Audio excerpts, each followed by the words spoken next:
تو حقیقی پیشواؤں کے راستے پر چل کر دعا کرنا یہ ایک الگ بات ہے، اور ان سے دعا کروانا ایک الگ بات ہے۔ ہم ان سے دعا نہیں کروا سکتے کیونکہ یہ اب ہمیں نظر نہیں آتے، وہ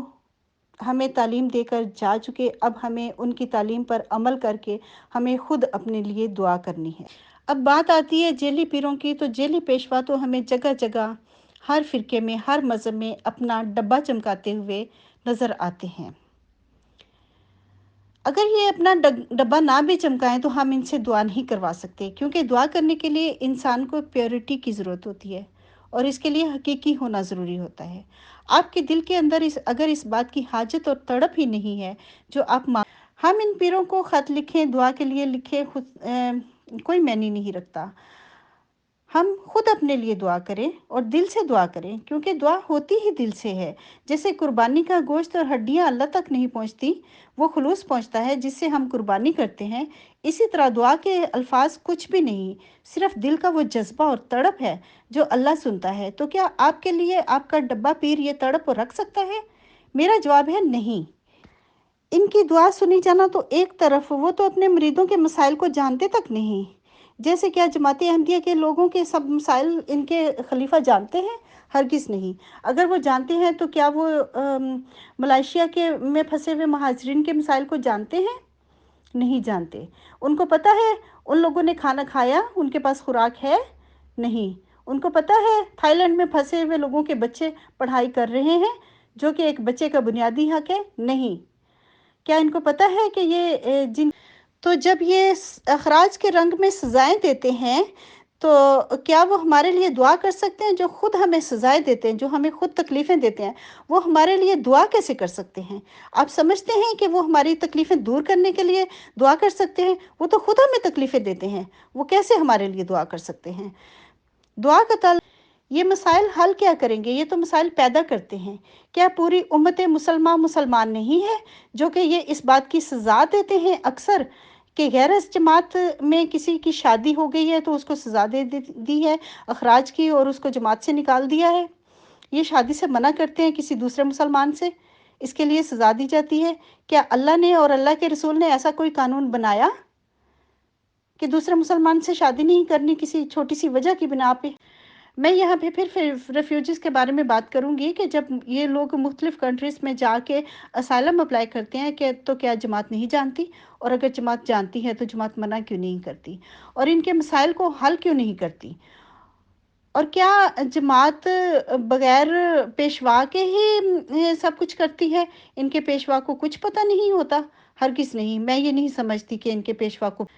پاکستان میں احمدیوں کے ڈھیروں مسائل ہیں۔ اب تو یہاں تک ہے کہ کوئی اپنے گھر میں اسلامی کتب تک نہیں رکھ سکتا، یہاں تک کہ قرآن پاک بھی رکھنے کی اجازت نہیں ہے احمدیوں کو، خاص کر مربیوں کو۔ اس کا گناہ کس کے سر ہے؟ پیشوا کے سر نہیں؟ ان کے پیشوا کو یہ نہیں پتا کہ ان کے مربی قرآن پاک نہیں پڑھ سکتے اور وہ اپنی زندگیاں احمدیوں کے مسائل سے نظریں چرائے ہوئے بیٹھے ہیں؟ ان سب نظریں چرانے کے پیچھے ایک فلسفہ نظر آتا ہے۔ وہ سمجھتے ہیں کہ بس یہ ایک ہی زندگی ہے جو ان کو اب مل چکی ہے، ابھی ان کو کوئی اور زندگی نہیں ملنی، انہوں نے کسی کا جواب دہ نہیں ہونا۔ اگر ان کو خدا کی ذات پر یقین ہو تو وہ اپنے جی زاہدہ، بہت شکریہ اپنے تینوں سوالوں کے بارے میں جو بھی آپ کے نظریات تھے آپ نے ان کا اظہار کیا۔ اس دوران میرے ذہن میں بہت سے سوالات پیدا ہوئے، لیکن ابھی میں وہ سوالات پیش نہیں کروں گی، اس وجہ سے کہ میں چاہتی ہوں کہ باقی لوگ بھی جو اپنا نقطہ نظر پیش کرنا چاہتے ہیں وہ کر لیں، اور اس کے بعد جب ہماری بات چیت ہوگی تو میں وہ سوالات آپ سب کے سامنے رکھوں گی۔ ہو سکتا ہے جو آپ سے میں سوال کروں اس کا آپ جواب دینا چاہیں، یا ساتھیوں میں سے آپ کے ساتھیوں میں سے باقی کوئی جواب دینا چاہے۔ تو فی الحال میں وجیہہ کو دعوت دیتی ہوں کہ وہ تشریف لائیں اور اپنا نقطہ نگاہ پیش کریں۔ جی وجیہہ ظفر، مجھے لگ رہا ہے شاید وجیہہ بزی ہیں، تو اگر عفاف موجود ہیں تو پلیز عفاف آپ اپنا نقطہ نظر پیش کیجئے، وجیہہ کو بعد میں لے لیں گے۔ جی اوکے، السلام علیکم ورحمۃ اللہ وبرکاتہ، آداب، ست سری اکال، نمستے، گڈ مارننگ، صبح خیر۔ پہلا سوال آپ کا یہ تھا کہ مذہبی پیشواؤں کی کیا ضرورت ہے؟ تو اس کے مطابق یہ ہے کہ مذہب دیکھیں، جب ایک بچہ دنیا میں آتا ہے، پیدا ہوتا ہے، انسان کا بچہ ہوتا ہے، وہ انسان کا تخم لے کے دنیا میں آتا ہے، ایک میل اور ایک فیمیل کے کا جو ہوتا ہے بیج ہوتا ہے، اس کا تیسری کسی چیز سے کوئی لینا دینا نہیں ہوتا۔ وہ مکمل طور پہ کسی بھی مذہب، کسی بھی عقیدے سے مبرہ ہوتا ہے۔ اس کے پیدا ہونے کے بعد 7 منٹ کے بعد ایک بچہ جو ہے پہلی کچھ سانسیں کچھ منٹوں میں بچہ لیتا ہے، کچھ سانسیں جس کو پیچھے سے اس کو دلوائی جاتی ہیں، اس کے لنگس ایکٹیویٹ کیے جاتے ہیں، اس کی آنکھیں کھلتی ہیں، اس کو کچھ تھوڑی سی ہوش آتی ہے، تو اس کے بعد 7 منٹ کے بعد جو ہے اس کو کان میں کوئی اذان دیتا ہے، کوئی شنکھ بجاتا ہے، کوئی کچھ کرتا ہے، اپنے اپنے عقائد کے مطابق جو ہے وہ اس بچے کا پروٹوکول کرتے ہیں 7 منٹ کے بعد۔ اچھا، اس کے بعد پھر مسلسل ان 7 منٹ کے بعد جو ہے وہ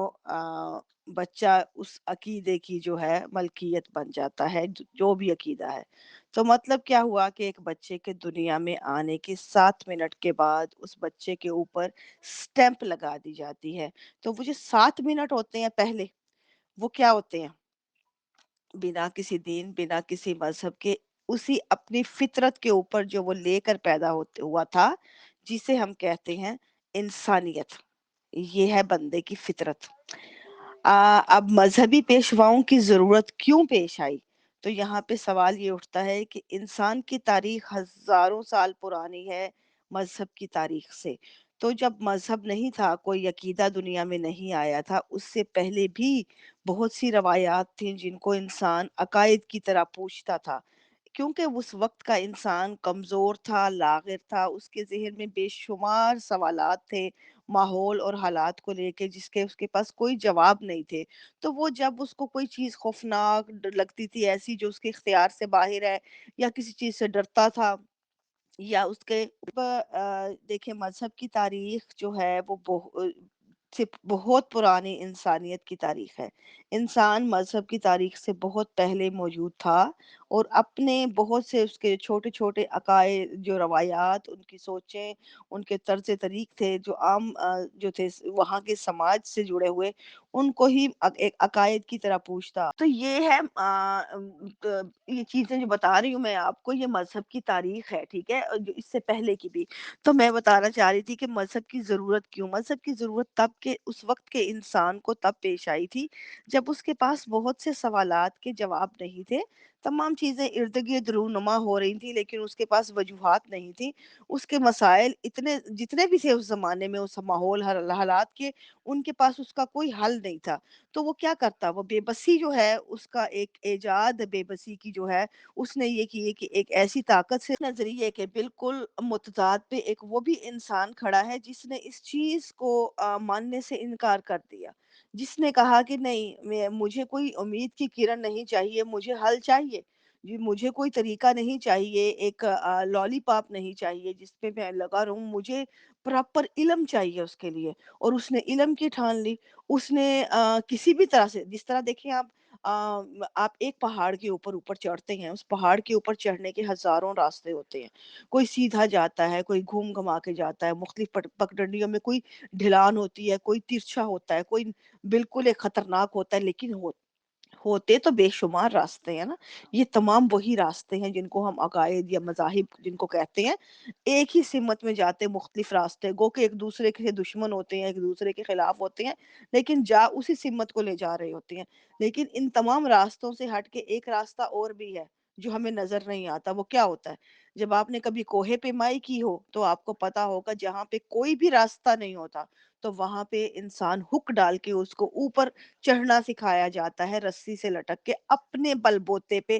کیوں کی جاتی ہے؟ عموماً ہمارے یہاں بیٹا لینے کے لیے دعا کی جاتی ہے، اولاد لینے کے لیے سپوز کی جاتی ہے۔ تو آج ہمیں اس بتاتی ہے علم کے راستے جو تحقیقات ہوئی، انہوں نے ہمیں بتایا کہ میڈیکل کی وجہ سے کہ بھی آپ کیا کس طرح کی بیماریاں ہیں اور ان بیماریوں کے کیا علاج ہیں، اور ان کس طرح ہم کس طریقے سے بچہ، جن کا بچہ نہیں بھی ہو سکتا ان کے بھی بیبی ٹیسٹ ٹیوب آ گئے۔ پھر آپ دیکھیں کہ جن مردوں اور عورتوں میں جنہوں نے لڑکا یا لڑکی بھی لینا ہے، اس کے لیے بھی آپ کو پتہ ہے مغرب میں تو بڑا عام طریقہ علاج ہے۔ اگر کوئی کپل جو ہے 2 سے زائد بچے نہیں لینا چاہتا، ایک لڑکا اور ایک لڑکی ہی لینا چاہتا ہے، تو اس کے پاس ان کا حل موجود ہے۔ وہ سائنس کے انڈر کے انہوں نے باقاعدہ جو ہے ایک ایسا ایجاد کر لی ہوئی ہیں چیزیں، جسے ہم کہتے ہیں دوسرے لفظوں میں جو چھانے جاتے ہیں، مرد کے جو سپرم ہوتے ہیں، جو ان کا ایکس اور وائی جہاں الگ کر لیے جاتے ہیں، اگر آپ اس کو ایکس کو صرف اندر ایکس کا جو ہے وہ ایگ سے ملا دیں تو وہ ظاہر سی بات ہے وہ لڑکی ہوگی، اگر صرف وائی کو نکال کے ملا دیں تو وہ لڑکا ہوگا۔ مطلب کہنے کا انہوں نے یہ لڑکا اور لڑکی کا الگ الگ سے بھی حل نکال لیا ہے کہ آپ کو دوبارہ کوششیں نہیں کرنی پڑیں گی، ایک دفعہ لڑکا ایک دفعہ لڑکی ہوگی۔ اب اگر اسی طرح بعض لوگ جو ہے وہ کہتے ہیں آپ کو پتہ ہے آپ اس میں رائل فیملی میں آئیں، جو یہاں کی رائل فیملی ہے انگلینڈ کی، ان کے اندر آپ کو ایک بھی بچہ معذور نہیں ملے گا۔ کیوں؟ کیا ان میں جسمانی کمزوریاں نہیں ہیں؟ لیکن کیا وجہ ہے کہ ان کا یہ ان کے سروں پہ کھڑے ڈاکٹر اتنے وہ ایک اعلیٰ پائے کے ڈاکٹرز ہیں کہ وہ لوگ باقاعدہ وہ اس چیز کی تحقیق کرتے ہیں کہ ہر کپل جو شادی شدہ ہوتا ہے وہ جب بھی ان کا بچہ لینے کا پروگرام ہوتا ہے تو وہ باقاعدہ اس بچے کو پہلے مرد کا سپرم اور عورت کا جو ایگ ہے اس کو پہلے اچھی طرح جانچ کے لیے بھیجا جاتا ہے، دونوں اطراف کو لے کے اس کی جانچ کی جاتی ہے، اس کو ملانے کے بعد دونوں کو کچھ دیر کے لیے ٹیسٹ کیے جاتے ہیں اس کے کہ کیا وہ پرفیکٹلی میچ ہوئے ہیں، ان کے اندر کوئی کمی بیشی تو نہیں ہوئی، کہیں سے اس کے اندر کوئی تو نہیں ہے جو معذوری کا سبب بنے، اور پھر وہ دوبارہ سے اس کو جب پرفیکٹ ہوتے ہیں تو ان کو اجازت دی جاتی ہے کہ اب آپ کا بچہ لے سکتے ہیں، اگر کہیں سے کمی بیشی ہوئی ہے تو ان کو روک دیا جاتا ہے۔ السلام علیکم۔ دعا کے لغوی معنی ہے پکارنا، بلانا۔ شریعت کی روح سے اگر دیکھا جائے تو ہم کہتے ہیں کہ اللہ تعالیٰ کے حضور التجا کرنا یا درخواست کرنا، اسے دعا کہتے ہیں۔ جب انسان کے کسی مشکلات یا پریشانیوں میں گھرتا ہے تو وہ اللہ تعالیٰ کو پکارتا ہے اور اس سے رجوع کرتا ہے۔ اسی چیز کو آپ آگے لے لیں گے، یہ جو اب زلزلے جو تباہیاں تھیں، انسان ایک زمانے تک ان سے خوف زدہ رہا کہ زلزلے کیوں آتے ہیں، زلزلوں کو تباہیاں سمجھ کے اب زلزلوں کی بڑی تحقیقات کے مطابق زمین کے اندر ہلتی چٹانیں جو ہے وہ زلزلوں کی وجہ بنتی ہیں، وہ کہیں پہ بھی آ سکتے ہیں۔ اب دیکھیں کہ چاند پہ آتے ہیں، سورج پہ آتے ہیں، مریخ پہ آتے ہیں، اس کائنات کی ایک سب سے بڑی حقیقت ہے جب سورج اور چاند پہ آتے ہیں تو وہاں پہ کون سی جو ہے مذہب بیٹھے ہیں، وہاں پہ کون سی خواتین ہیں جو خوشبوئیں لگا کے باہر نکل رہی ہیں، وہاں پہ کون سا زنا عام ہے جس طرح ہماری روایتوں میں ملتا ہے کہ زلزلوں کی یہ وجوہات تھی، اس لیے کہ انسان کو اس ٹائم یہ وجوہات دی گئی کیونکہ ان کے پاس جواب نہیں تھے، ان کو وہ من چاہی وجوہات گھڑ کے دی گئی تاکہ وہ زیادہ سے زیادہ آپ کا عقیدت مند رہے، لیکن آج انسان کے پاس ان کی وجوہات موجود ہیں، ان چیزوں کی اس کو ان کی ضرورت نہیں ہے، اس لیے وہ ان چیزوں سے آزاد ہے۔ تو کیا آج جو چائنا میں بچے پیدا ہو رہے ہیں ان کا کوئی مذہب نہیں ہے، جاپان میں پیدا ہو رہے ہیں ان کا کوئی مذہب نہیں ہے، تو کیا وہ دین فطرت پہ نہیں ہے؟ انسان تو ہیں، دین فطرت یہی تو ہے کہ وہ انسانیت ہے، اور انہی کی انسانیت پوری دنیا پہ چھائی ہوئی ہے۔ آپ دیکھ لیں چائنا کو میں چائنا میں کبھی مذہب نہیں رہا، لیکن چائنا میں آپ دیکھ لیں چائنا کی طرف تعلیم کا بار بار کہا گیا، جاپان کی جو ٹیکنالوجی آج دنیا کا ہر بندہ ہاتھوں میں لیے بیٹھا ہے، تو کیا یہ انہی کی رحمتیں نہیں ہیں؟ تو کیا بولے ایک جو بندہ بالکل ایک اس سے آ رہی ہے ان چیزوں سے۔ اللہ تعالیٰ نے قرآن مجید میں بتایا ہے کہ جب میرے بندے میرے متعلق دریافت کریں تو اے رسول تو نے بتا دے کہ میں اپنے بندوں کو قریب ہی کہ بہت ہی قریب ہوں، اور جب بندے مجھے پکارتے ہیں تو میں ان کی پکار کو سنتا ہوں۔ تو اس کا صاف مطلب ظاہر ہے، اور بھی بہت سارے حوالے ملتے ہیں قرآن مجید میں، اور ہر جگہ پہ اللہ تعالیٰ نے یہی کہا ہے کہ مجھ سے دعا کرو، اس نے کوئی درمیان میں وسیلہ نہیں پیدا کیا، اور اللہ تعالیٰ سے ڈائریکٹ بندے کا جو کانٹیکٹ ہے وہی ہی دعا، ایکچوئل دعا وہی ہوتی ہے، اور میرے نزدیک بھی یہی ایک دعا کی حقیقت ہے کہ جو تکلیف مجھے ہے، جو پریشانی مجھے ہے، میں اس کو اچھے رنگ میں بتا سکتی ہوں اللہ تعالیٰ پاک ہو کہ یہ مجھے مسئلے مسائل ہیں اور اس کا حل بھی وہ مجھے جب بتائے گا تو اس کی تدبیر جو میں نے سوچنی ہے اس حل کے ذریعے جو تدبیر میں نے کرنی ہے وہ اللہ تعالیٰ سے جو ہدایت پا کے تو اس طریقے سے پھر میں نے اپنی زندگی گزارنی ہے اور مسئلے کا حل میں نے اس طریقے سے کرنا ہے. اس طریقے سے نہیں. اگر میں کسی مذہبی رہنما کو اگر انوالو کرتی ہوں اندر یا کسی بھی دوسرے شخص کو انوالو کرتی ہوں اس کو تو نہ تو پتہ ہے کہ مجھے اصل مسئلہ کیا ہے. اور مذہبی پیشواؤں کی میں کہنے کی بات تھی کہ مذہبی پیشوا ہمیں ایک طرح سے ہمیں ویل چیئر پہ بٹھاتے ہیں, ہم ان کو ویل چیئر کی طرح استعمال کرتے ہیں, ہمیں راستہ دکھا دیتے ہیں کہ یہ راستہ فلاں جاتا ہے, اس کے بعد خود جو ہے ویل چیئر بن جاتے ہیں ہمیں معذور بنا کے کہ ہم آپ یہ بیٹھے ہیں, آپ اس ویل چیئر پہ بیٹھے, ہم ہی ہمارے تھرو آپ اوپر تک جا سکتے ہیں ورنہ آپ نہیں جا سکتے. اب جو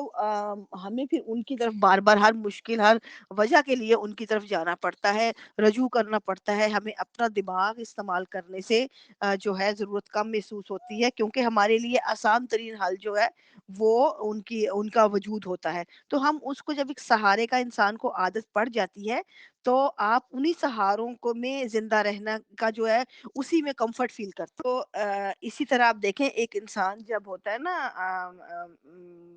ایک انسان میں ابیلٹی ہو چلنے کی, لیکن اس میں جب آپ دیکھیں گے کہ بہت دفعہ انسان کے بڑے ایکسیڈنٹ ہوتے ہیں تو انسان ایک لمبا عرصہ جو ہے بستر پہ رہتا ہے تو اس میں چلنے کی صلاحیت ہوتی ہے لیکن اس کی جو ہمت یا اس کی جو عادت یا اس کی جو وہ جو ایک خراب کر دی جاتی ہے, اس کی جو عادت جو ہے ایک طرح سمجھ لیں اس کے مسلز جو ہیں وہ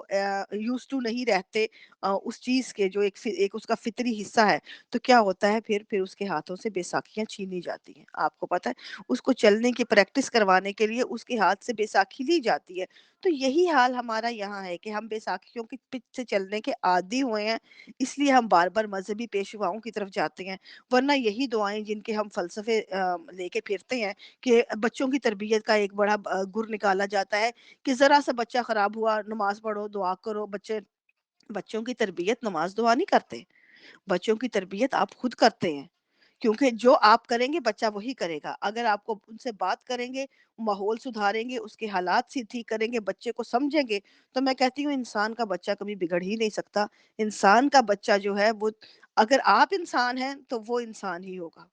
اگر آپ اس کے ساتھ انسان نہیں ہیں یا آپ اس کو وہ چیز نہیں دکھا رہے انسان بن کے تو وہ بچہ کبھی انسان کا بچہ نہیں ہوگا. سمپل بات یہ ہے, بچے کو سدھارنے کے لیے آپ کو خود کو انسان بننا پڑتا ہے. اگر ہم کہیں کہ ہم انسان نہ بنے لیکن خدا سے دعا کر کر کے بچے کو سدھار لیں تو ایسا نہیں ہوتا. یہ تو وہ سمجھ لیں غیر فطری حل ہیں جو ہمیں بتائے گئے ہیں. ہمیں ایک طرح سے ہماری مشکلات کو دوسری طرف ڈھالا گیا ہے, ہمیں وجوہات نہیں دی گئی, ہمیں طریق نہیں بتائے گئے.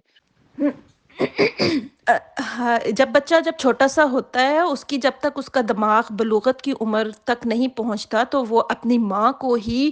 اپنا کل اثاثہ سمجھتا ہے اور وہ اپنے تمام دکھ درد اور اپنی پریشانیاں جو ہے وہ اپنی ماں سے ہی کہتا ہے اور وہ اسی کے تھرو اپنے مسائل کا حل جو ہے وہ کرتا ہے. تو اس لیے یہاں پر اگر کہا جائے کہ صرف ایک ماں وہ ذریعہ ہے جو بچے کو اللہ تعالیٰ کے, کیونکہ ماں جو ہوتی ہے وہ اتنی مخلص ہوتی ہے اپنے بچے سے کہ وہ اس کی غلط رہنمائی کر ہی نہیں سکتی. جس نے بچہ پیدا کیا ہے وہ غلط اس کو کوئی مشورہ کبھی بھی نہیں دے سکتی. وہ سیلفش نہیں ہوتی. ماں کا جو جذبہ اور اس کے اندر جو ممتا بھری ہوئی ہے وہ سیلفش نہیں ہوتی. وہ دنیا کے ہر موڑ سے وہ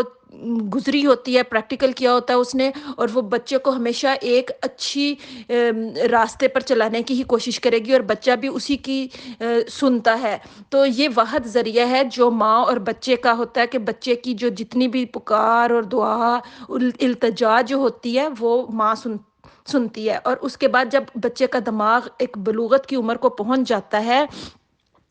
تو وہ وہاں پر جب اپنے مذہب اور معاشرے کو دیکھتا ہے کہ کوئی مسجد میں جا رہا ہے یا گرجے میں جا رہا ہے یا چرچ میں جا رہا ہے تو اس لحاظ سے اللہ تعالیٰ کی تلاش کرتے ہوئے اپنے مسائل جو ہے وہ خدا سے بیان کرنے لگتا ہے بجائے یہ کہ ماں سے حل کرے. تو وہاں پر بھی وہ اس کو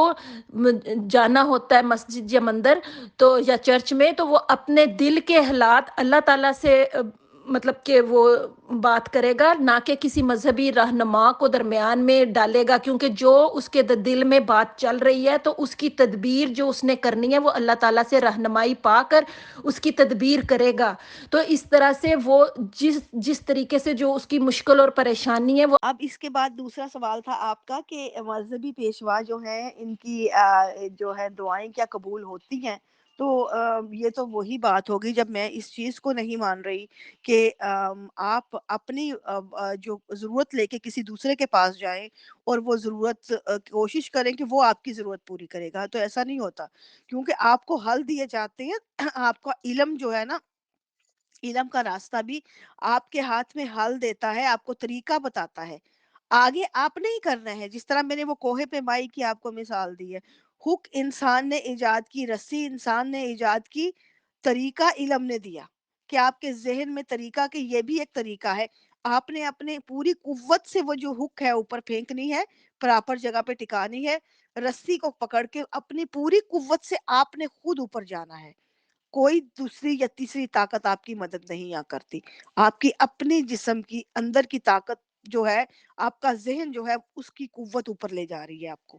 تو بھائی یہی فلسفہ ہے زندگی، پوری زندگی کا فلسفہ یہی ہے کہ کوئی دنیا کی دوسری یا تیسری طاقت آپ کی مدد کرنے نہیں آتی، آپ کو اپنے طور اپنی قوت سے، اپنے علم سے اپنے آپ کو سمجھنا پڑتا ہے، ان مسائل کو سلجھانا پڑتا ہے اور اپنی قوت سے ان کو حل کرنا پڑتا ہے۔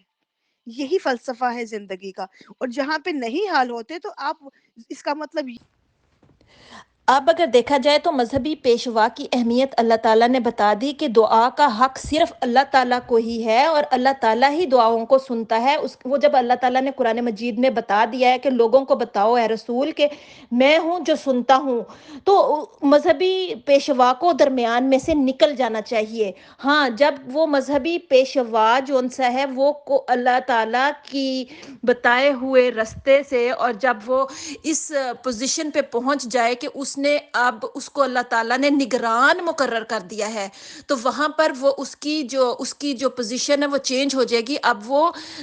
حاکم ہے ان لوگوں کے اوپر کہ وہ ان کے جو دنیاوی مسائل ہے وہ حل کرے، وہ خواہ وہ دعا سے کرے یا دعا سے کرے، لیکن جو لوگوں نے مسائل کا حل دیکھنا ہے، مشکلات کا حل دیکھنا ہے کہ ان کو جو مذہبی رہنما جو ان کے اوپر حکمران ہے وہ کس طریقے سے ان کے مسائل حل کر رہے ہیں، اور وہ ان لوگوں کو کیا ہدایت کے طریقے بتا رہے ہیں، اور اچھے روحانی طریقے، زندہ رہنے کے روحانی طریقے، اور لوگوں کے ساتھ خوش اسلوبی سے باقی لوگوں کے ساتھ ملنے جلنے کے طریقے وہ کیسے بیان کرتے ہیں، ان کی مشکلات۔ سوال آپ کا یہ تھا کہ کیا مذہبی پیشوا جو ہیں انسان کو حل دیتے ہیں چیزوں کے؟ تو بھائی یہ تو ایسے بات ہے کہ میں اب آئی فون میرے ہاتھ میں ہے نا اس وقت، تو میں اس سال کا جو آئی فون ہے، آپ کو کیا لگتا ہے کہ میں پچھلے سال کا جو آئی فون تھا میں اس سال کے آئی فون کے مینول کے اوپر چلا سکتی ہوں؟ یا چلیں آپ washing machine, dryer, microwave یا اوون، آپ کوئی دوسری ٹیکنالوجی پکڑ لیں جس کا ماڈل پچھلے سال کا ہو، اور آپ اس کے ماڈل کے جو مینول ہے وہ ہاتھ میں اٹھائیں، اور اس سال کے مینول کے اس سال کی جو ہے وہ چیز اس ٹی وی یا اس سے چلانے کی کوشش کریں، تو وہ کبھی نہیں چلے گا۔ اس سال کا جو وہ ٹیکنالوجی ہوگی اس کا مینول بھی اس سال کا ہی ہوگا۔ جس طرح آئی فون اگر میرے ہاتھ میں اس سال کا ماڈل ہے تو اس کا مینول اسی سال کا ہوگا،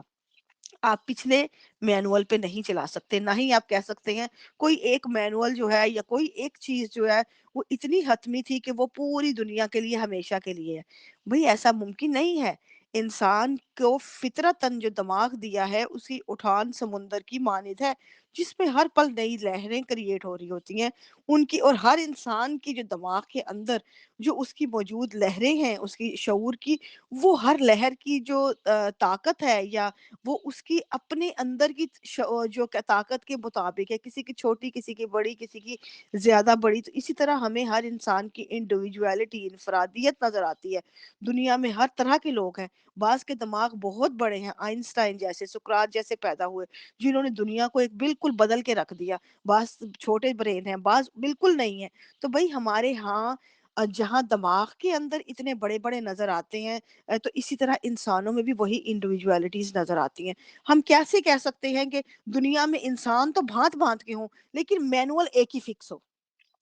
مطلب اس کا مطلب یہ ہے کہ آپ ایک کھوپا چڑھا رہے ہیں اس کے دماغ پہ، کہ دماغ جو بھی ہو، جس طرح چائنا میں ایک رسم چلی تھی، آج بھی موجود ہے، کہ انہوں نے پاؤں چھوٹے کرنے کے لیے اپنے بچوں کے ہاتھ پاؤں ان کے اوپر چڑھا دیتے تھے،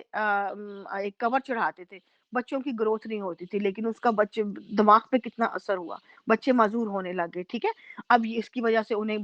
رسم فوراً تو ختم کرنی پڑی یا اس پہ توجہ دینی پڑی۔ اسی طرح ہمارے ہاں دولے شاہ کے چوہے ہیں، بچوں کے اوپر دماغوں کے اوپر کھوپے چڑھا کے دماغ چھوٹے کیے جاتے ہیں، وہ بچے ذہنی معذوری کا سبب بن جاتے ہیں، جو صرف مزاروں پہ رکھنے کے کام آتے ہیں، دنیا کی اور کوئی کام نہیں کر سکتے۔ اسی طرح ہمارے ہاں بھی یہ جو عقائد کے مزار ہیں ان پہ رکھنے کے لیے ایک مخصوص عقیدت کے جو سانچے ہوتے ہیں بنائے جاتے ہیں، جو اسی کہتے ہیں کہ ہمارے عقیدت مند اسی سانچے میں ڈھلیں جو صرف ہم۔ یہ کیا مسائل حل کریں گے؟ یہ تو مسائل پیدا کرتے ہیں، یہ تو لوگوں کی زندگیاں اجیرن کرتے ہیں، لوگوں کے بچوں کے مسائل پیدا کرتے ہیں، ان کی شادیوں کے مسائل پیدا کرتے ہیں، یہاں تک کہ ابھی یہ وہ بھی کرتے ہیں کہ جیسے یہ کہتے ہیں کہ اپنے بچوں کو وقف کرنا ہے، جو وقف زندگی ہیں ان کو یہ اپنی مرضی سے جو بھی انہوں نے شعبہ چننا ہے اپنی مرضی سے ان کو کہتے ہیں کہ آپ نے یہ بننا ہے، بچے کی مرضی تو چلنا ہی نہیں دیتا۔ یہ کیا کہ مسائل حل کریں گے؟ تو بچوں کے لیے، ان کے پیرنٹس کے لیے، ہر کسی کے لیے صرف مسائل پیدا کرتے ہیں۔ اور میں نہیں سمجھتی کہ اور بھی مذہبی رہنما جو ہیں وہ مسائل حل کرتے ہیں۔ مذہبی رہنما جو ہیں وہ مسائل حل نہیں کرتے، بلکہ وہ اپنے لیے جیسے ڈبہ پیر کا مطلب ہی یہ ہے کہ ان کے ڈبے میں جو ڈال دیں تو وہ ان کو چاہیے، بس وہ انہوں نے ڈبہ رکھا ہوتا ہے، اس کے اندر ڈالتے جائیں، وہ ان کو چاہیے ہوتا ہے، چاہے وہ احمدی ہیں چاہے وہ احمدیت سے باہر ہیں، وہ یہی کرتے ہیں۔ ان کا مقصد لوگوں کے مسائل حل نہیں کرنا ہوتا، ان کا مقصد اپنا پیٹ پالنا ہوتا ہے، اپنی پیٹ پوجا کرنا ہوتا ہے۔ یہ جو مذہبی پیشوا آج کل کے بنے ہوئے، یہ میں ان کی بات کر رہی ہوں۔ اور میں نہیں سمجھتی کہ اور بھی مذہبی رہنما جو ہیں وہ مسائل حل کرتے ہیں۔ مذہبی رہنما جو ہیں وہ مسائل حل نہیں کرتے، بلکہ وہ اپنے لیے جیسے ڈبہ پیر کا مطلب ہی یہ ہے کہ ان کے ڈبے میں جو ڈال دیں تو وہ ان کو چاہیے، بس وہ انہوں نے ڈبہ رکھا ہوتا ہے، اس کے اندر ڈالتے جائیں، وہ ان کو چاہیے ہوتا ہے، چاہے وہ احمدی ہیں چاہے وہ احمدیت سے باہر ہیں، وہ یہی کرتے ہیں۔ ان کا مقصد لوگوں کے مسائل حل نہیں کرنا ہوتا، ان کا مقصد اپنا پیٹ پالنا ہوتا ہے، اپنی پیٹ پوجا کرنا ہوتا ہے۔ یہ جو مذہبی پیشوا آج کل کے بنے ہوئے، یہ میں ان کی بات کر رہی ہوں۔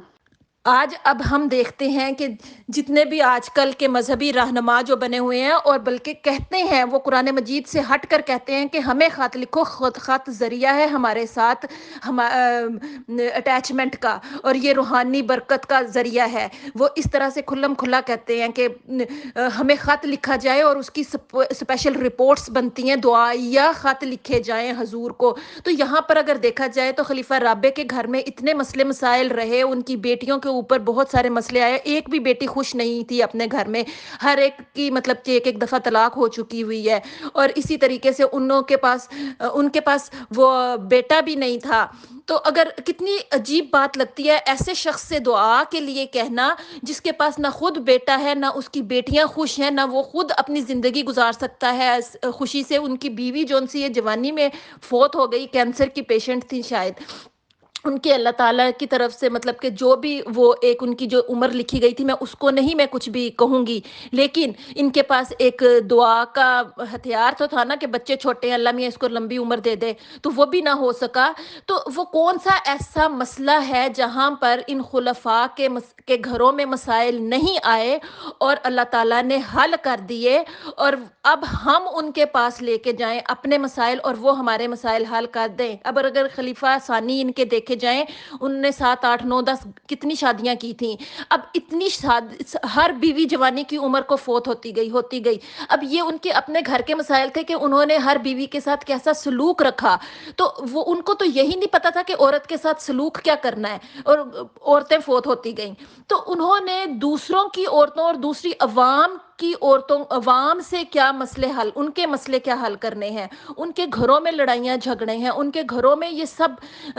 انسان تو پھر ایک فطرت کی وہ بڑی مخلوق ہے جس کے پاس شعور ہے، آگہی ہے، جو دوسری تمام تر مخلوق سے بڑھ کے اس کے پاس عقل و شعور ہے، جس نے ایک دنیا آج تسخیر کی ہے، جس نے ایون کہ اپنے پیار، اپنی اخوت اور محبت کے ساتھ ایک ریلیشن بلڈ کر کے آج جو جنگلی درندے اور جانور ہیں ان کو بھی رام کیا ہے۔ آج جنگلی درندے جو کل تک خوفناک تھے، چیر پھاڑ کرتے تھے، آپ کروکوڈائل ہنٹر وہ اسٹیو کی دیکھیں ڈاکومنٹریز، اس کو دنیا میں مشہور تھا کہ وہ جی اس نے مطلب مگر مچھ پکڑنے کے طریقے جو ہے وہ اس نے نکالے، اور اس نے اتنے بڑے بڑے زو بنا دیے جس میں مگر مچھ رکھے، پالے، اور وہ مگر مچھوں کے ساتھ دوستیاں کی۔ پھر دنیا میں کتنے لوگ آتے ہیں جنہوں نے شیر آج دنیا گھروں میں رکھے ہیں، بڑے بڑے درندے رکھے ہیں جو کل تک چیر پھاڑ کرتے تھے۔ وہ انسان نے اپنی اس میں ایبلٹی قائم کی کہ ان کو سمجھا، ان کے درمیان میں ایک پل تعمیر کر لیا۔ لیکن آپ دوسری طرف اس انسان کو جس کی جو ہر پل اپنے جو ہے شعور کی نئی جہتیں جو ہے۔ کچھ بہنوں نے لکھ کے بھیجا ہے، مذہبی پیشوا کی انسانی زندگی میں کیا اہمیت ہے؟ مذہبی پیشوا کسے کہتے ہیں اور ان کے کیا فرائض ہیں؟ پہلے ہمیں اس کو سمجھنے کی ضرورت ہے۔ مذہبی رہنما یا پیشوا عموماً وہ ہوتے ہیں جو عام انسانوں کو مذہبی تعلیم دیتے ہیں، ان کے مسائل سنتے ہیں اور انہیں حل کرنے کی کوشش کرتے ہیں۔ اگر اس تعریف کی روشنی میں ہم موجودہ دور کے مذہبی رہنماؤں کو دیکھیں تو شاید ہی کوئی اس تعریف پر پورا اترتا ہو۔ خاص طور سے آج کے مذہبی رہنما اپنے مریدوں کے مسائل و مشکلات سے بے خبر اپنی ذاتی زندگیوں اور اپنی نسلوں کی بقا اور پرتعیش زندگی کو بہتر سے بہتر بنانے کے لیے کوشاں نظر آتے ہیں۔ ان مذہبی پیشواؤں کے نزدیک ان کی اور ان کے اہل خانہ کی زندگی ہی اہمیت رکھتی ہے۔ اگر ہمارا خدا سے تعلق مضبوط ہے، ہم خود مذہب کو کیا مذہبی پیشواؤں کی دعائیں اپنے مریدوں کے حق میں زیادہ سنی جاتی ہیں؟ مذہبی رہنماؤں کی دعائیں بعض اوقات تو اپنے حق میں بھی نہیں سنی جاتی، ہاں سوائے دولت کی دعاؤں کے قبولیت کے، اور یہ بھی مریدوں کی چندوں اور نذرانوں کی صورت میں جمع کی گئی دولت کے نتیجہ میں ہی ہوتی ہے۔ مذہبی رہنما کے مرید اولاد نرینہ اور شادی میں کامیابی کی دعائیں کرنے کا کہتے ہیں، مگر عملی طور پر ان کے اپنے گھریلو حالات اس کے الٹ نظر آتے ہیں۔ جیسے خلیفہ رابع کا تو کوئی بیٹا نہ تھا، 3 بیٹی۔ میں یہاں پہ جو ہے ان مذہبی پیشوا نہیں دیتے، بلکہ وہ آپ کو طریقے ضرور بتاتے ہیں، اسی طرح جس طرح آپ کو راستہ دکھاتے ہیں کہ آپ اس طرح گھوم کے وہاں تک جاؤ، اور آپ کو دعاؤں کا راستہ یہ تمام جو ہے ویل چیئر تھما دیتے ہیں، آپ نے ان پہ بیٹھ کے ان کی باتیں سن کے انہی کی طرف جا کے جانا ہے۔ لیکن دیکھیں زندگی ان چیزوں سے ہٹ کے بھی ہے۔ آپ اگر پہاڑ کے اوپر جاتے ہیں، منظر کشی بھی ہوتی ہے، مختلف طریقے ہوتے ہیں، انسان کی لرننگ پروسیس ہوتا ہے، اگر آپ نیچے گرتے ہیں اٹھتے ہیں، یہ بھی ایک آپ کی زندگی کا تجربہ ہے۔ اسی طرح زندگی میں مسائل، مصیبتیں، مشکلات یہ آتی ہیں، حالات آتے ہیں، یہ کوئی بھی انسان ان چیزوں سے عاری نہیں ہے، نہ ہو سکتا ہے۔ ہمیں ان چیزوں سے سیکھ کے سمجھ کے آگے بڑھنے کی عادت ہونی چاہیے، اور ان کے ساتھ ہمیں نکلنا چاہیے، ان کو فیس کرنے کی، تاکہ ہماری گروتھ ان چیزوں سے ہوتی ہے۔ یہ ایکسپوجرز ہوتے ہیں لائف کے، ان سے ہم ڈیولپ ہوتے ہیں۔ ان سے اگر ہم ڈر کے بھاگنے لگیں تو ہم علم سے بھاگ رہے ہوتے ہیں، یہ تجربات ہمیں سکھا رہے ہوتے ہیں۔ انہی تجربات کی بنا پہ ہم اپنے آگے کے بچوں کو سکھا سکتے ہیں، ان کو ایک طریقہ بتا سکتے ہیں، آگے تجربہ انہوں نے کرنا ہوتا ہے۔ تو اس لیے ہم یہ نہیں کہہ سکتے کہ وہ حل دیتے ہیں، بلکہ الٹا اگر آپ آج کے پیشواؤں پہ چلے جائیں، ان کو تو میں پیشوا مانتی ہی نہیں۔ سیدھی سی بات ہے، آج کا کوئی بھی مذہبی پیشوا میری سامنے لے آئے، میں اس کو کسی کو بھی مذہبی پیشوا نہیں مانتی۔ سب کے اپنے اپنے کاروبار ہیں، کاروباری دھندے ہیں، ہر کوئی یہ کہتا ہے کہ ہمارے ٹھیلے چلو، دوسرے کا ٹھیلا جو ہے وہ خراب ہے، دوسرے کے ٹھیلے کی جو وہ آپ کو پوائزننگ ہے، جبکہ خود بھی اسی طرح کی کسی نے وہ شیشیاں ایک سی ہیں، لیبل بدل بدل کے، اندر جو میٹیریل ہے وہ ایک ہی ہے۔ تو بھئی میں اس کا یہی جواب دیتی ہوں ہر کسی کو کہ اگر آپ کے ہاتھ میں زہر کی شیشی ہے نا، میرا مراد زہر سے نفرت ہے، نفرت میری نظر میں زہر ہے۔ آپ کے ہاتھ میں اگر زہر کی شیشی ہے اور اس کے اوپر اگر لیبل بدل رہے امرت رکھ لیں، تو وہ زہر امرت نہیں ہو جائے گا، زہر زہر ہی رہے گا۔ اس کی تاثیر نفرت اگر ہے، زہر کی ہے، تو وہ زہر ہی رہے گی۔ آپ کے چمکیلے بھڑکیلے پنے لپیٹنے سے یا کور اپ کرنے سے وہ چیز کی تاثیر نہیں بدل جاتی. اور یہی وجہ ہے کہ جو ہمیں نفرتیں نظر آتی ہیں، جس طرح زاہدہ نے اوپر مثال دی تھی کہ شادیوں کی، کہ آپ شادیاں کیوں منع کرتے ہو، نفرت ہے نا وجہ، کہ آپ کو دوسروں سے نفرت سکھا رہے ہیں. یہی نفرتیں ان میں ہیں، یہی آپ نے شیشیاں بدل کے پنے اپنے طرف کے لگا لیے، اس پہ اپنے لیبل لگا لیے، زہر وہی کا وہی ہے. تبھی جب انسانیت کو پھاڑنے کا زہر ہے درمیان میں، علم کا نہیں ہے، تو تاثیر تو وہی ہوگی جو ان کی ہے. آپ کسی طور الگ تو نہ ہوئے. تو اس لیے یہ وہ ٹھیلے ہیں میری نظر میں، جنہوں نے اپنے اپنے بھانت بھانت کے لیبلز کے ساتھ باہر جو ہے ہمارے سامنے لگائے ہوئے ہیں، کاروبار چمکا رہے ہیں. اور یہ سب دھندے ہیں. اس کے علاوہ دوسرے جب جن کے دھندے ہیں تو وہاں سے حل کی تو آپ سوچنا ہی بیکار ہے. میں جتنی بات کر سکتی تھی میں نے آپ کے تینوں سوالوں کو لپیٹنے کی کوشش کی ہے اپنے جواب میں. امید ہے آنسر مل گیا ہوگا. کہیں سے آپ کو کوئی رہ جائے، کوئی سوال اٹھے تو میں حاضر ہوں. اور جہاں تک دعا کا تعلق ہے، مذہبی پیشواؤں سے دعا کرانا، یہ میں نہیں سمجھتی کہ ایسا ہونا چاہیے، کیونکہ آپ کو جو تکلیف ہے، آپ جو تکلیف محسوس کر رہے ہیں، وہ کوئی دوسرا نہیں کر رہا. بعض اوقات تو آپ کے بہن بھائی بھی نہیں کر رہے، آپ کے پیرنٹس بھی نہیں کر رہے ہوتے. لیکن جہاں تک پیرنٹس سے دعا کا تعلق ہے، ہم پیرنٹس سے اپنے کہہ سکتے ہیں کہ وہ ہمارے لیے دعا کریں، کیونکہ دنیا میں آپ کے خونی رشتوں میں آپ کے پیرنٹس ہوتے ہیں سب سے پہلے، اور پھر آپ کے بہن بھائی ہوتے ہیں. آپ کے خونی رشتے آپ کے لیے دعائیں ضرور کر سکتے ہیں، یا آپ خود کر سکتے ہیں، آپ اپنے پارٹنر سے کہہ سکتے ہیں.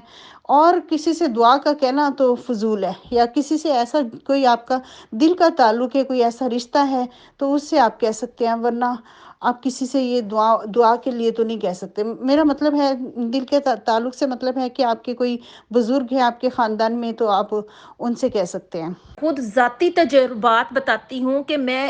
جس طرح سے مذہبی رہی ہوں، میں خلیفہ وقت کو اپنی جان سے زیادہ مطلب کہ سمجھتی رہی. اور میں اتنی دعائیں کرتی ان کے لیے دعاؤں کے خطوط لکھتی تھی. ہر مشکل میں، ہر مسائل میں سب سے زیادہ مطلب کہ اتنی ہو جاتی تھی اندھی کہ میں بھاگ کے جاتی تھی اور حضور کو ایک لمبا چوڑا خط لکھ دیتی تھی اور اس کو فیکس کر دیتی تھی. گھر میں ہی فیکس مشین ہوتی تھی، جتنی دفعہ مرضی جب کوئی مسئلہ آنا تو حضور کو جی خط لکھو، کیونکہ ویسے بھی اس کا بہت زیادہ وہ رواج تھا کہ ہم سے رپورٹس مانگی جاتی تھی. کہ آپ اس چیز سے اندازہ لگائیں، آپ کا بیٹھے بٹھائے گھر میں آپ کا اخراج کر دیتے ہیں. 10 سال آپ ان کو خط لکھ لکھ کے معافیاں مانگتے ہیں، وہ آپ کے ایک خط کا جواب تک نہیں دیتے، تو وہ آپ کے لیے کیا دعا کریں گے؟ وہ آپ کے لیے دعا کریں گے کہ اللہ تعالیٰ اس کا مسئلہ حل کرے، جبکہ وہ خود ہی مسائل پیدا کرتے ہیں اور آپ کو مصیبت میں ڈالتے ہیں اور آپ کو جھٹک جھٹک کے مارتے ہیں قسم کا. تو وہ کیا دعا کریں گے آپ کے لیے؟ اب جب میرا دماغ بلوغت کی عمر کو پہنچا اور میں اس چیز کو سمجھنے، دعا کا فلسفہ جب میں نے پڑھا اور سمجھا، اور قرآن مجید میں اللہ تعالیٰ کی جب میں نے سنی، یہ باتیں پڑھیں اور آنکھیں کھلی میری کہ اللہ تعالیٰ تو کہتا ہے کہ مجھ سے ڈائریکٹ بات کرو، کلام کرو. تو اس وقت کیا ہو گیا کہ میں خط تو لکھ لیتی تھی پھر بھی، کیونکہ وہ رپورٹس دینی ہوتی تھی لجنہ کو کہ حضور کو خط لکھا کہ نہیں لکھا. لیکن دوسری طرف میرا اللہ تعالیٰ کے ساتھ اتنا سٹرونگ بانڈ ہو گیا تھا کہ میں تہجد اور پتہ نہیں کون کون سی نماز تسبیح اور حاجت اور کون سی نماز ہے جو میں نے نہ پڑھی ہو وہ پڑھنے لگ گئی. حالانکہ میری جوانی کی عمر تھی اور مجھے دنیا داری کو اس زمانے میں مطلب کہ ہوتا ہے کہ مجھے دنیا داری، گانے شانے، یہ وہ ان چیزوں میں ہو، لیکن میری اتنی زیادہ اس میں توجہ کم تھی. اور دوسرا اللہ تعالیٰ کی طرف بہت زیادہ میری ہوتی تھی. اور میں نے اتنا زیادہ ان چیزوں کے اوپر مطلب کہ فوکس کیا کہ ہر وقت میرے دماغ میں اللہ تعالیٰ سے جو ہے اپنی جو پریشانیوں کا ذکر کرنا، اور پھر میرے ساتھ ساتھ صرف دعائیں نہیں کرتی تھی، میرے دماغ میں ایسی تدابیر آنی شروع ہو گئی جو ان پریشانیوں کا حل تھی. میں جو تدابیر سوچتی تھی کہ اللہ میاں یہ میرا مسئلہ حل ہی نہیں ہو رہا ہے، اس کو کیسے کروں، تو وہ میرا جو دماغ ہے وہ اتنی تیزی سے چلتا تھا کہ بجائے وہ کوئی چلاکی اور ہوشیاری اور کوئی غلط کسی کو نقصان پہنچے، ہمیشہ جو تدابیر میرے دماغ میں آئی ہیں وہ اتنی وہ انسانیت کے ساتھ اور پیار اور محبت سے رہنا، اور اس کے ساتھ ساتھ کس طریقے سے اس ٹائم میں سے گزرنا اور سکون کی زندگی، اور بہت ہی شدید مخالف. اب وہ لوگ میرے کیریکٹر پہ الزام نہیں لگا سکتے تھے. جو شخص روز نمازیں پڑھتا ہے, جھوٹ نہیں بولتا, چوری نہیں کرتا, مساجد میں جاتا ہے, وہاں قرآن پڑھتا ہے اور اپنے بچوں کے اوپر توجہ صرف کر رہا ہے, اور دوسرا اس کا کوئی اس طریقے سے نہیں ہے جس سے کسی کے کریکٹر کے اوپر انگلی اٹھائی جائے, تو اس سے آپ کس حد تک اس کے کریکٹر پہ آپ الزام لگاؤ گے؟ تو یہ ان لوگوں کے پاس کوئی طریقہ, کوئی آج بھی ان میرے مخالفین کے پاس کوئی نہیں ہے, ایک پوائنٹ بھی نہیں ہے میرے اوپر الزام لگانے کا کہ یہ کس کردار کی مالک تھی. اور یہ ساری تدابیر جو میں نے 20 سال گزارے ہیں, مجھے کہا جاتا ہے کہ تم پولیس کے پاس کیوں نہیں گئی, تم نے وہ تدبیریں کیوں نہیں کیں جو دوسرے مطلب کے تھے. وہ صحیح ہے کہ ایک وقت آیا اور مجھے پولیس کے پاس بھی جانا پڑا, لیکن وہ جو ٹائم تھا جہاں تک مجھے تکلیفوں کا ٹائم تھا گزارنا تھا, میں نے گزارا, تو میں ان تکلیفوں میں سے گزری, اور اس کے ساتھ ساتھ مجھے اللہ تعالیٰ نے رہنمائی بھی ہر جگہ پر کی اور میرے دماغ میں ڈالا کہ کیسے کیسے میں نے ان طریقوں سے گزارنا ہے, کیونکہ میرے بچے بھی بہت زیادہ چھوٹے تھے اور ان کو بھی اللہ تعالیٰ نے اس عمر پہ لے کے آنا تھا کہ وہ بھی تو پہچان سکیں کہ ماں کہاں پہ غلط ہے اور جو ان سے ہیں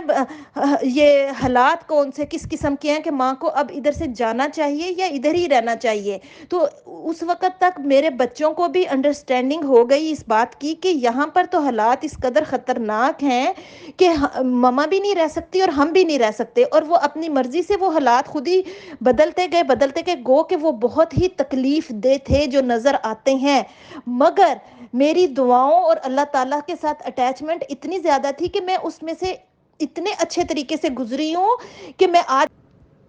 کیا مذہبی رہنما انسانی مسائل کے حل کی طرف توجہ دیتے ہیں؟ مذہبی رہنما دوغلی زندگی گزارتے ہیں, خود ہر قسم کی عیاش پرست زندگی کو پسند کرتے ہیں, مہنگی سے مہنگی گاڑی اور پروٹوکول ان کی زندگی کا حصہ بن چکا ہے. عام مرید اور مذہبی پیشوا یا رہنما میں دوری خوفناک حد تک بڑھ چکی ہے. یاد رکھیں, جب تک آپ خود غریب کی چکی میں نہیں پستے, غربت کا مزہ نہیں چکھتے, آپ کو غریب کے مسائل کا کسی صورت بھی اور ادراک نہیں ہو سکتا. آج کل کے اکثر مذہبی رہنما سونے کا چمچہ لے کر پیدا ہوتے ہیں, تو وہ کیسے ایک غریب کا درد محسوس کر سکتے ہیں؟ اس لیے زبانی کلامی باتوں سے ہی آج کل مذہبی رہنما اپنے مریدوں کو پیٹ بھرتے ہیں, پرانے قصے کہانیاں تو ضرور سناتے ہیں مگر خود اس پر عمل نہیں کرتے. اگر تمام مذہبی جی اجالا صاحبہ آپ کی بات کا جواب دے رہی ہوں کہ ڈبہ پیر اور اصلی پیر میں امتیاز کیا ہے. اصلی پیر تو آج کل کوئی نہیں نظر آئے گا آپ کو, سب ڈبہ پیر ہیں. کوئی بھی آپ کو ایسا پیر نہیں نظر آئے گا کہ جو کہ بہت ہی صرف اللہ والا ہو. تو جیسے کہ عبدالس تاریدی تھے, دیکھیں عبدالس تاریدی کتنے, وہ کوئی پیر نہیں تھے لیکن ان کی ذات میں ایک نمایاں فرق تھا دوسرے لوگوں سے, اور خود غرض لوگوں سے کس قدر فرق تھا ان کی زندگی میں اور دوسرے لوگوں میں. اس طرح کے میں سمجھتی ہوں اس طرح کے انسانوں کو اگر آپ پیر مانتے ہو, اگر آپ اس طرح کے انسانوں کے نقشے قدم پہ چلنا چاہتے ہو تو آپ ان کو پیر کہہ سکتے ہیں. جیسے کہ ڈاکٹر روتھ فاؤ جو یہاں کی جرمنی کی تھی, وہ ادھر گئی تھی پاکستان میں اور اس نے ان لوگوں کا علاج کیا تھا جو کہ کیا بیماری ہوتی ہے اس کو کیا کہتے ہیں, جو چھوت کی بیماری ہوتی ہے, پتہ نہیں کیا بیماری تھی. اب میرے نزدیک میں زیادہ تر بولنے بلانے یا لمبی لمبی تقریر کبھی بھی کرنے کی عادی نہیں تھی. میری باتوں سے بھی آپ کو پتہ چلتا ہوگا کہ میں اکثر واقعات اور سچے واقعات پر بات کرتی ہوں جو میری اوپر زندگی پر گزرے. میں نے کبھی لمبی تقاریر نہیں کی. یہ انہوں نے مجھے مجبور کیا ہے کہ میں اٹک کر اپنی بات واضح کر دیتی ہوں آپ لوگوں کو. یہی بہت بڑی میری ہمت ہے کہ میں اب سوشل میڈیا پر بات آ کے سنا سکتی ہوں. اور تو دوسری طرف میرا اللہ تعالیٰ کے اوپر اتنا زیادہ اعتقاد ہے کہ میں بتانا چاہتی ہوں لوگوں کو اپنے مسائل سے کہ میں وہ سٹرانگ مدر اور عورت ہوں کہ مجھے حالات نے وہاں تک پہنچا دیا کہ اگر آج میں میں نے وہ حالات نہ پڑے ہوتے مریم کے یا حضرت مریم کے، حضرت آسیہ کے، حضرت ہاجرہ کے، اور ان کی طرح اپنے آپ کو میں نے اسٹرانگ نہ بنایا ہوتا تو آج میں کب کی ان ماؤں کی طرح فوت ہو گئی ہوتی، ہارٹ اٹیک ہو گیا ہوتا یا پاگل خانے میں ہوتی، جو میں اپنی آنکھوں سے دیکھ کر آئی ہوں۔ جماعت احمدیہ کی کئی عورتیں ہیں جو اس وقت دماغی نفسیاتی عوارض میں مبتلا ہیں، ٹیکے لگواتی ہیں، دوائیاں کھاتی ہیں، ہارٹ اٹیک سے کئیوں کی مائیں جون سی تھی اپنے وہاں پر مرزا غلام احمد کی قبر پر گئی اور ان کو خبر کوئی ملی اور وہیں پر فوت ہو گئی ہارٹ اٹیک سے، کہ اور کبھی کوئی زندگی میں ان کو کوئی بیماری نہیں تھی اور ان کو خبر ملی جو بھی ملی حالات کی وجہ سے، اور وہیں پر فوت ہو گئی۔ اب وہ اولاد بڑے خوشی سے کہتی ہے کہ میری امی تو اتنی خوش قسمت ہیں کہ حضور کی قدموں میں ساری عمر انہوں نے کہا کہ مجھے اللہ میاں مجھے قبر نصیب کر حضرت مسیح موعود کے ساتھ۔ تو دیکھیں میری امی اتنی، اور جبکہ یہ نہیں پتا کہ تمہارے ہی کرتوتوں کی وجہ سے تمہاری ماما فوت ہو گئی، ہارٹ اٹیک ہوا اور وہیں پر فوت ہو گئی۔ اور دوسری طرف سے یہ ہے کہ جو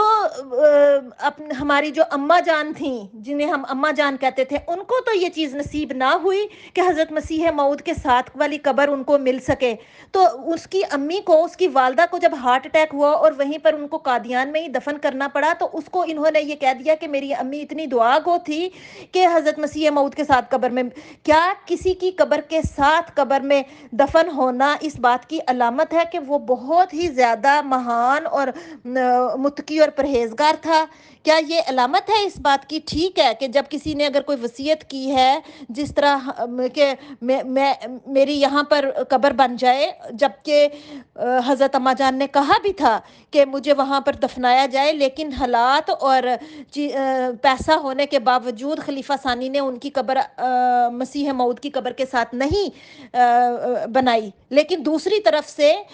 یہ جو مرید ہیں ان کی خواہش ہے کہ میری مسیح موعود کے ساتھ قبر قادیان میں مجھے دفنایا جائے، اور وہیں پر ہارٹ اٹیک ہوتا ہے اور وہاں پر ان کی قبر بن جاتی ہے۔ اور اس کو کتنا بڑا اپنی ماں کے حق میں ایک اس کی اولاد بات کرتی ہے کہ میری امی اس قدر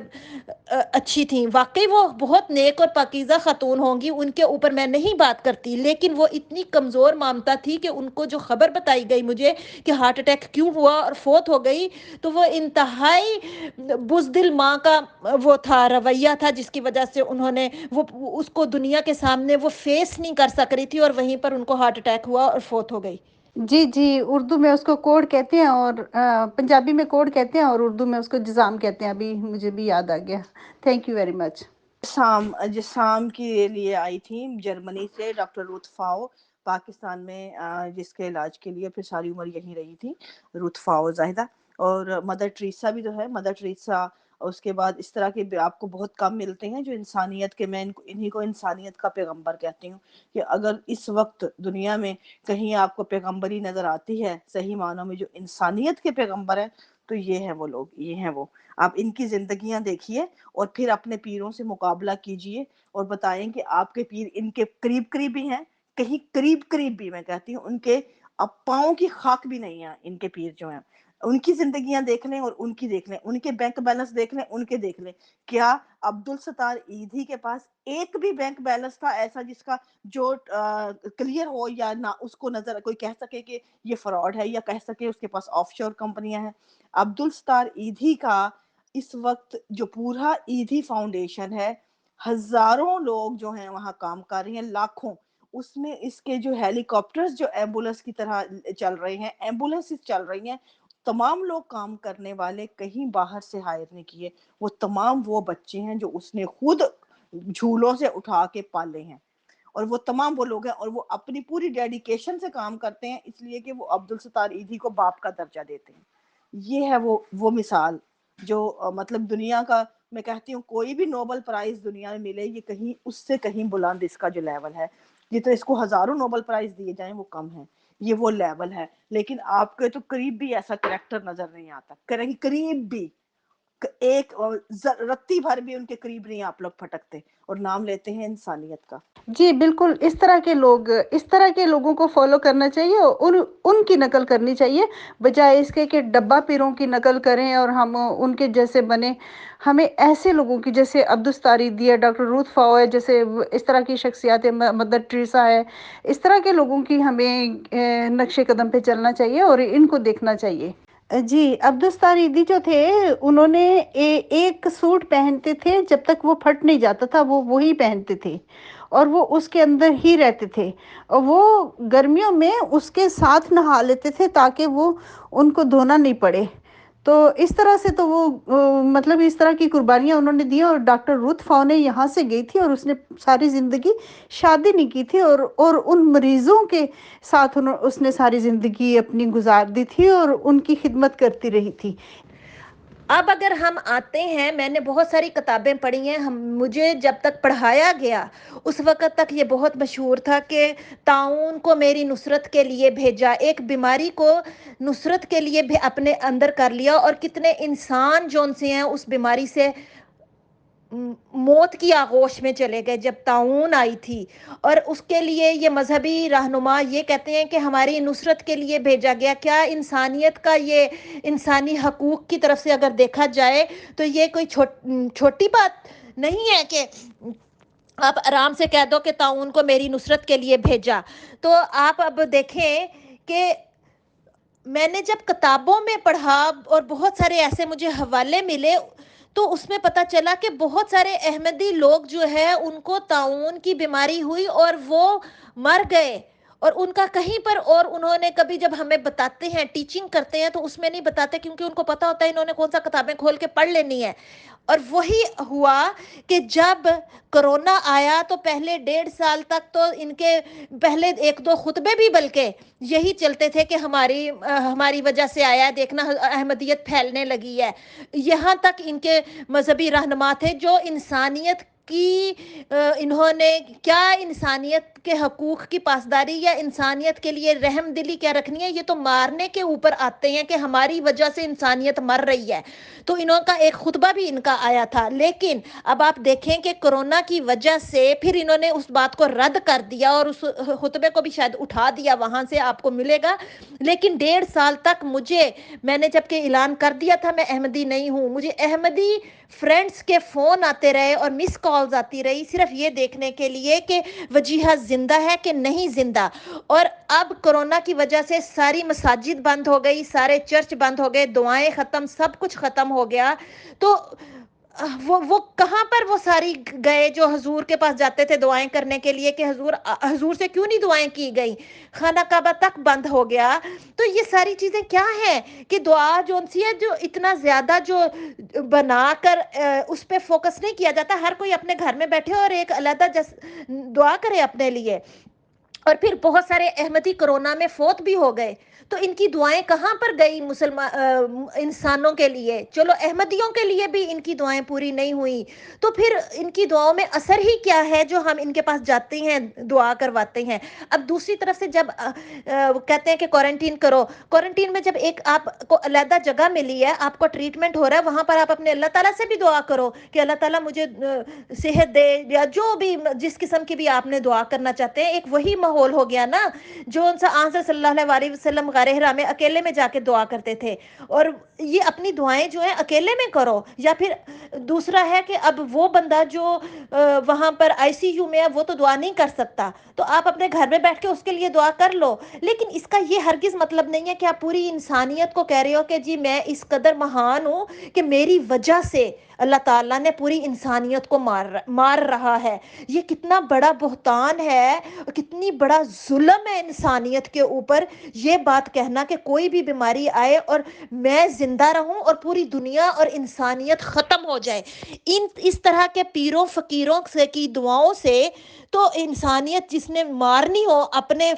آگے فیصلے کرنے ہوں کہ اللہ تعالیٰ نے میرے لیے یہ بھیجا ہے، تو پھر اللہ تعالیٰ کو ضرورت کیا آئی تھی انسانیت بنانے کی جب ان کے تھرو اس نے مارنا ہی تھا انسانیت کو؟ کیا کبھی ہمیں کسی جگہ پر بھی حضرت صلی اللہ علیہ وسلم کی یا کسی بھی ہمیں پیغمبر کی یا نبی کی یہ دعا دعا ملتی ہے کہ اس نے انسانیت کو ختم کرنے کی دعا کی ہو، جبکہ حضرت صلی اللہ علیہ وآلہ وسلم کا طائف کا واقعہ ہمیں ملتا ہے کہ وہاں پر انہوں نے اتنے ظلم کی انتہا کر دی تھی کہ فرشتہ نازل ہوا، اس نے کہا کہ اگر چاہو تو ان 2 پہاڑوں کے اندر ہم اس بستی کو کچھ بالکل بھی نہیں رکھتا، بلکہ میں سمجھتی ہوں، میں تو اس کے برعکس سمجھتی ہوں، معذرت کے ساتھ جس کو برا لگے، میں سمجھتی ہوں مریدوں کو حق حاصل ہوتا ہے اپنے پیر کو سزا دینے کا، کیونکہ جب وہ اس کی پیری فقیری جو ہے وہ ان کے معیار پہ پوری نہیں اترتی، جب آپ کے مسائل کا وہ حل نہیں کر پایا، جب آپ کو وہ پراپر راستہ نہیں دکھا پایا، یا وہ پراپرلی آپ کی بات سن کے جو آپ کے مسائل ہے روحانی ہے یا جو بھی سمجھ لیں وہ آپ کے اندر بیٹھ نہیں پا رہا، تو وہ تو آپ کو حق حاصل ہے کہ آپ اس کو سزا دیں، نہ کہ اس کو کوئی حق حاصل نہیں ہے آپ کو سزا دینے کا۔ میں تو سمجھتی ہوں آپ کو البتہ حق حاصل ہے، اگر آپ سمجھیں تو، اگر کسی میں عقل شعور ہے جو کہ بہت کم نظر آتا ہے عقیدت مندوں میں، بلکہ ناممکن ہے، لیکن اگر تھوڑی سی عقل ہو تو وہ عقیدت مند ہی نہ ہو اس طرح کے لوگوں کا، لیکن اگر عقل سے سوچیں تو یہ اختیار عقیدت مند کو ہے یا ماننے والے کو ہے کہ وہ یہ سزا اپنے پیر کو دے اور اس کی پیری فقیری سے نکل جائے۔ ہر وہ پیر جو آپ کی پیری کے قابل نہیں ہے یا جو آپ سے فائدہ اٹھا رہا ہے، جو اس طرح آپ کے سامنے ظاہر کر رہا ہے، تو اس کو مطلب یہ ہمیں کیا سزا دیں گے؟ ان کی اوقات کیا ہے؟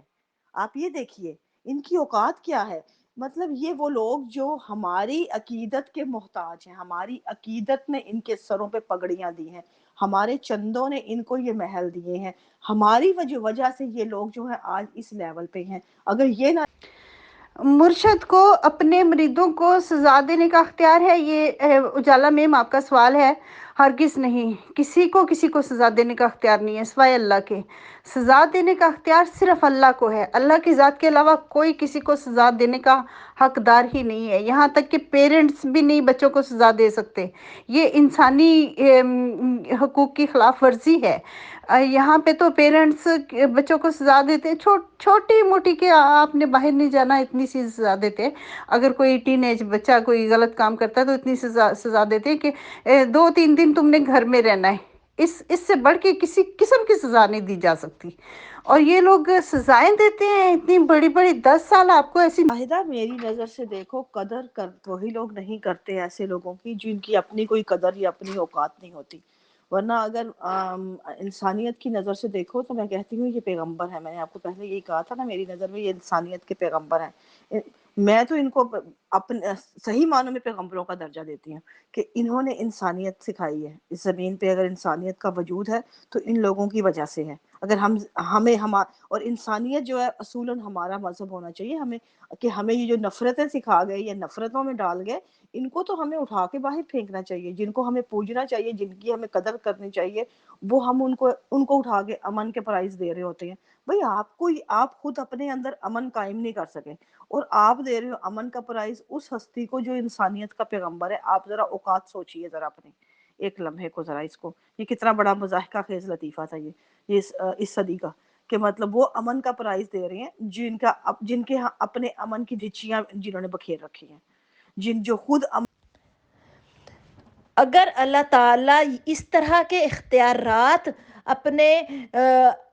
نبی یا پیغمبر کو دے دے کہ وہ مار سکتا ہے، انسانیت ختم کر سکتا ہے، اور اس کو پھر دولت اور یہ ساری طاقت دے دے، تو یہ تو دنیا یا جو انسانیت ہے یہ تو کچھ دنوں میں ختم ہو جائے، یہ تو ہو ہی نہیں سکتا کہ انسانیت جون سی آگے چل سکے۔ یہ اختیار صرف اللہ تعالیٰ کے ہاتھ میں ہے کہ وہ جو کچھ حقوق اللہ ہوتے ہیں اور کچھ حقوق العباد ہوتے ہیں، اونلی جو حقوق العباد ہیں اور اخلاقیات اور دوسری جو ہم کہتے ہیں کہ جو اصلاحات ہوتی ہیں انسانیت کے لیے جو پائی جاتی ہیں مذاہب میں، ان کا میں ذکر ضرور کروں گی کہ وہ انسانیت کی ترقی کے لیے اور ان سے رحم دلی اور پیار اور محبت کے لیے جو ہے وہ کام تو یہ جو مذہبی پیشوا کر سکتے ہیں اور اس کو پرموٹ کر سکتے ہیں، لیکن ان کا ہرگز یہ نہیں ہونا چاہیے کہ ہم ان کو اخراج کر دیں، ہم ان کو چھوٹی چھوٹی باتوں پہ سزائیں دیں، نہیں، جو سزاؤں کا ذکر آیا ہے اس کے لیے قرآن مجید سے ہمیں رہنمائی ملتی ہے۔ پھر آگے ڈیموکریٹک علاقے ہیں جدھر سے انہوں نے اپنے ہر ملک نے اپنا ایک قانون بنایا ہوتا ہے جس کے اوپر تمام لوگ متفق ہوتے ہیں کہ اس چیز کی یہ سزا ہے، تو اس ریاست کے قانون کے تحت اگر آپ چلیں تو وہ اسی لیے لوگوں نے اس کو پسند کیے گئے ہیں، اور ایک انصاف سے اس کے اوپر انہوں نے انسانیت کے اوپر بات کی ہوتی ہے، اور اس کو انسانیت کو ہی پرموٹ کرنے کے لیے وہ قانون بنائے گئے ہیں، اور سویلائزیشن کے لیے قانون بنائے گئے ہیں، نہ کہ انسانیت کو یہ سزائیں دینے کہ جو اللہ تعالیٰ تو دے سکتا ہے لیکن عام انسان نہیں دے سکتا۔ تو وہ جونسی ہے وہ پھر ڈاکٹر روت فاؤ کا ذکر کرنا چاہوں گی کہ وہ اس وقت وہاں پہ گئی تھی جب جذام کی بہت زیادہ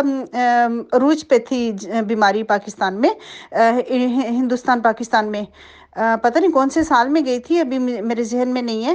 تو اس وقت وہ وہاں پہ گئی تھی، اس نے ساری زندگی ان کا علاج کیا، اور اس وجہ سے اس نے اتنی قربانیاں دیں، اور اس کی وجہ سے یہ جذام ختم ہوئی وہاں سے۔ پہلے جذام تھی، آپ کو پتہ ہے یہ پاکستان میں اور ہندوستان میں بہت زیادہ عام ہو گئی تھی، اس کی وجہ سے وہ بیماری سرے سے ختم ہو گئی، اور اینڈ تک وہ اس بیماری کا علاج کرتی رہی۔ تو ایسے لوگ ہوتے ہیں جن کو ہم پیر کہہ سکتے ہیں، اگر ہم ان کے نقش قدم پہ چلیں تو ہمارے لیے یہ بہتر ہے۔ ایک سوال میں اور کرنا چاہوں گی کہ جرم اور گناہ میں کیا فرق ہے؟ جرم وہ ہے جو کہ ہم کسی ملک کے قانون کے خلاف کوئی بات کرتے ہیں، جو کہ قانون پاس ہو چکا ہو کہ ہم ابھی یہ نہیں کہیں گے، ہم پہ لازم ہے کہ ہم نے یہ نہیں کہنا، لیکن ہم پھر بھی کرتے ہیں اور کہتے ہیں، جیسے کہ جماعت احمدیہ جرم کرتی ہیں پاکستان کے دستور کی خلاف ورزی کرتے ہوئے، جو کہ ان کو غیر مسلم قرار دے دیا گیا ہے، تو یہ جرم کرتے ہیں۔ اور گناہ وہ ہے جو یہ کسی کے دل دکھانے کے لیے کیا گیا ہو، جیسے کہ مذہب میں منع ہو جو چیز، تو وہ کوئی کرے تو اس کو گناہ کہتے ہیں۔ ایک طرف آ کے یہ دونوں چیزیں مل بھی جاتی ہے، جرم اور گناہ کبھی کبھی ایک بھی ہو جاتا ہے، لیکن علیحدہ ان کی ڈیفینیشن یہ ہے۔ جرم اور گناہ میں انفرادیت اور سماجیت کا فرق ہے۔ اگر ہم کوئی بھی ایکٹ ہو، کوئی بھی عمل ہو جس کا سماج کو اوورآل نقصان پہنچتا ہے تو اس کو ہم جرم کہتے ہیں، اور اسی عمل کو آپ اپنے طور پہ اگر اپنی نظر سے ایز اے پرسن دیکھیں جس نے کیا ہے، اس فرد کی نظر سے تو وہ اس کے لیے گناہ ہے۔ مطلب میں تو یہی فلسفہ سمجھی ہوں جو کہ مذہب کا فلسفہ ہے گو کہ، لیکن اس کو میں اس نظر سے دیکھتی ہوں کہ اگر جس طرح سپوز جھوٹ بولنا ہے یا چوری کرنا ہے یا قتل کو لے لیں، قتل کرنا جو ہے آپ نے سماج میں اس کا نقصان ہے، جس انسان کو ایک سماج میں ایک انسان کو قتل کیا گیا اور اوور آل اس کا سماج کو نقصان ہوتا ہے، اس سماج میں ایک غلط جو ہے ایکٹ ہوا جس کا ایک ازالہ جو ہے کیا جاتا ہے، اس کو مجرم بنا کے عدالت میں لے جا کے اس کو سزا دلوا کے، ٹھیک ہے۔ اب یہ ہے جرم، سماج کی نظر سے وہ ایکٹ جرم ہے، لیکن اس انسان جس نے قتل کیا، قاتل نے جو ایکٹ کیا، اگر آپ اس کی نظر سے دیکھیں تو اس نے ایک غلط ایکٹ کیا اپنے جی میں سب کی بہت شکر گزار ہوں، لیکن یہ جو موضوع ہے اس پہ ایک دفعہ الگ سے پروگرام رکھیں گے، کیونکہ گناہ میرا خیال ہے اس کو سمجھا جاتا ہے جو خدا تعالیٰ کے احکامات کی خلاف ورزی گناہ کہلاتی ہے، اور جو کسی ملک کا یا قانون وغیرہ ہوتا ہے اس نے جو رولز اینڈ ریگولیشنز طے کیے ہوتے ہیں اس کی خلاف ورزی جرم کہلاتی ہے۔ مثال کے طور پہ غیبت ہے، اس کو ہم گناہ کہہ سکتے ہیں لیکن کوئی معاشرہ یا کوئی قانون اس کے اوپر سزا نہیں دے گا۔ تکبر کرنا، حسد کرنا، خدا کی نظر میں یہ گناہ ہے، مطلب ہے کہ یہ انسانی دل کو میلا کر دیتا ہے، لیکن کوئی بھی گورنمنٹ جو ہے وہ تکبر کرنے پر یا حسد کرنے کے اوپر کسی کو سزا نہیں دے گی۔ اسی طرح چغل خوری کے اوپر آپ سب نے بہت ہی بھرپور طریقے سے حصہ لیا، میں تہہ دل سے شکر گزار ہوں، اور